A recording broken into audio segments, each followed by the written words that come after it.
पाकिस्तान में बहुत सारी शख्सियात, बहुत सारी रॉयल फैमिलीज़ आपको नज़र आती हैं जो खुद से जहाज़ ओन करती हैं। पता नहीं प्राइवेट जेट मैं उस दिन देख रहा था, इंडिया में कोई 800 लोगों के पास प्राइवेट अपने जेट हैं, मतलब प्राइवेट अपने जहाज़ हैं छोटे बड़े। और अमेरिका में 16,000 लोगों के पास अपने प्राइवेट जहाज़ हैं।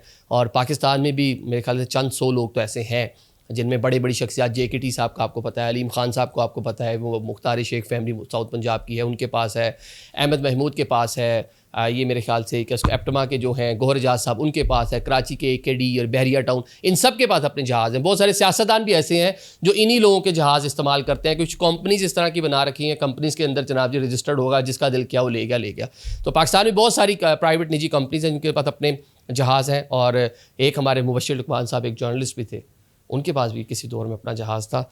तो एक शख्सियत से मैंने एक बार पूछा, मैंने कहा जनाब ये जहाज़ आपसे लिया था? उन्होंने कहा नहीं, मुझसे नहीं, गौहर एजाज साहब से लिया था, मुझसे गौहर एजाज ने लिया था। चलें, ये मैं माजी की बात बता रहा हूँ आपको।